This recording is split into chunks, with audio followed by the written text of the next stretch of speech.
Hello, EduMagicians. Welcome to the EduMagic podcast with your host, Dr. Sam Fessich. Dr. Sam is a professor of education, author of EduMagic, and a pumpkin spice latte fan. This podcast is designed for pre-service teachers. Remember, friends, teaching doesn't begin at graduation, but during that first class at 8 a.m. Let's get this party started. Hi, I'm Steve Miletto from the Teaching, Learning, Leading K-12 podcast, a part of the Education Podcast Network, just like the show you're listening to now. Shows on the network are individually owned, and opinions expressed may not reflect others. Find other interesting education podcasts at edupodcastnetwork.com. Hello, EduMagicians, and welcome back to another episode of the EduMagic podcast. My name is Dr. Sam Fessich, and today we have a little pep talk for those of you who may be in a student teaching placement where you're not getting along super great with your student teacher mentor. So this is a little pep talk, and kind of whenever I'm doing something like this, I feel like Kid President when he does that pep talk for students and teachers. I'll link to it in the show notes if you haven't seen that video yet. It is so much fun to watch at the beginning of the year or even after a long break, just to kind of get you rocking and rolling and ready for the new semester. All right, so like I said, we're going to be doing a little pep talk here for our student teachers who are in a placement where they're not getting along super great with their cooperating teachers. So a few things I want to call out when we're thinking about building relationships with our mentor teacher. First, we have to make sure that we're clear in our communication. So our first strategy is communication. Always try to have open communication with your cooperating teacher. That being said, you can have check-ins. So in the morning, talk about what's going on for the day ahead or the week ahead. Check in and see how your lesson plans are doing. How are you doing with your content delivery? What feedback does your co-op have for you? And ask for specific feedback. For example, if you're doing a lesson where you're grouping students, and this is the first time you've grouped students, ask, hey, I'd love to see some feedback on how I'm doing with grouping students. Or if you're finding that you're really struggling with pacing and timing of your lesson, you're always going over or you're a little under in your timing, ask for specific feedback there. So first and foremost, let's start with communication. Be upfront and clear with your cooperating teacher about the expectations that you have for yourself as an educator, and ask them to clarify if you're misunderstanding any expectations that they have for you. It's okay to go back and revisit these expectations. So have clear communication with your co-op. If you're finding that it's still not working, then I would bring in your college supervisor, meaning bring them into the fold. So let them know what's going on with your co-op. If things are just not working out and you're trying to communicate and you're trying to solve this, but it's just not working out, let your college supervisor know what's going on, what the situation is, and maybe they'll be able to help you out too.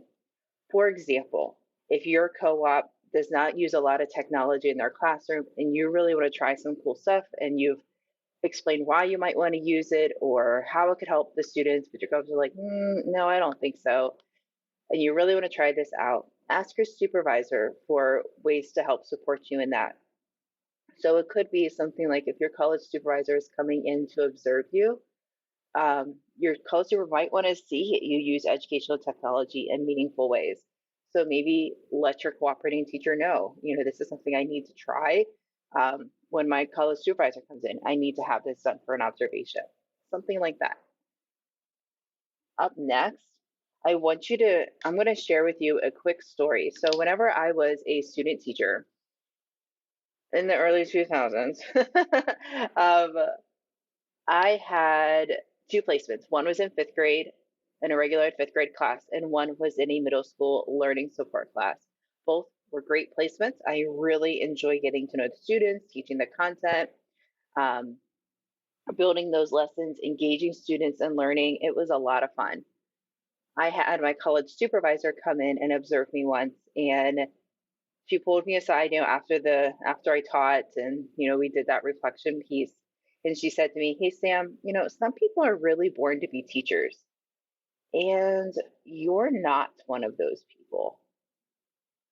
So I tell you that story, not to be like, "Oh my gosh, I can't believe she said that," but to tell you that story because I didn't let what one person thought of me and my teaching abilities define me as a teacher.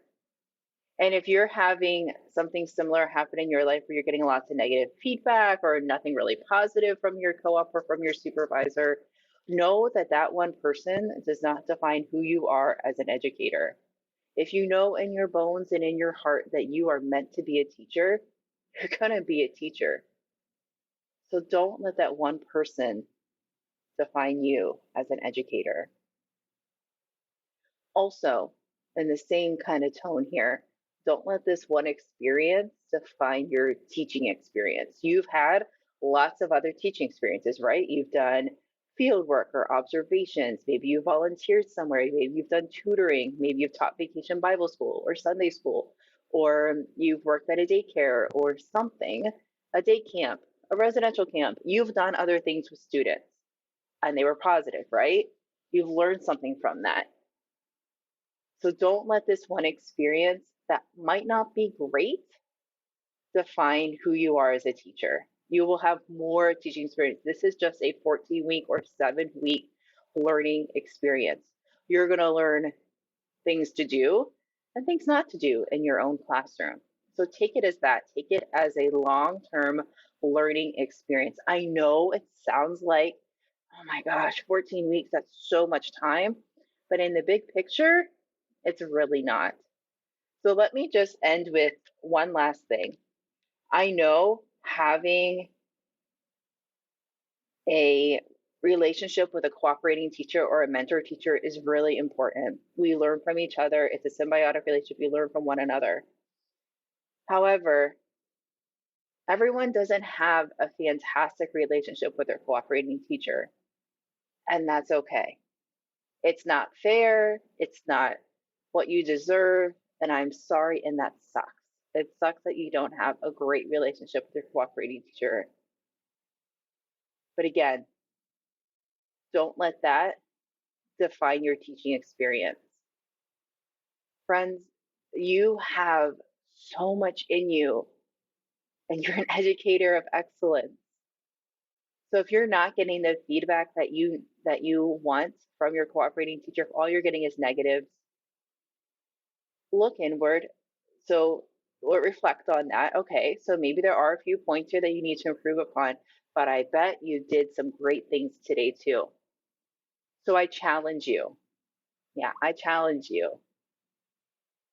to make a list of 100 awesome things that you did from now until the end of your placement.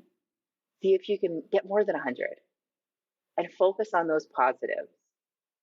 And remember, friends, you have the edu magic within you. You are an educator of excellence. You can do this. I am so proud of you making it to student teaching. You're impacting students on a daily basis. And you know what? They're lucky to have you in their lives.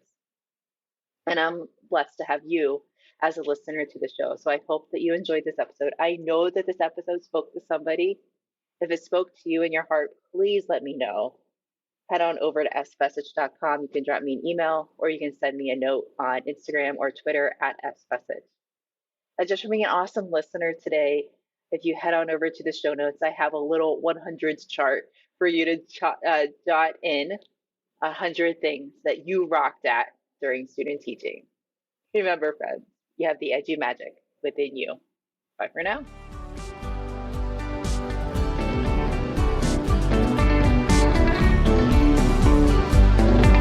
And there you have it, Edu Magicians. If you enjoyed this episode, please subscribe and share it with your friends. For more Edu Magic, check out sfessage.com and follow Dr. Sam on Twitter and Instagram at sfessage. Until next time, you have the Edu Magic within you.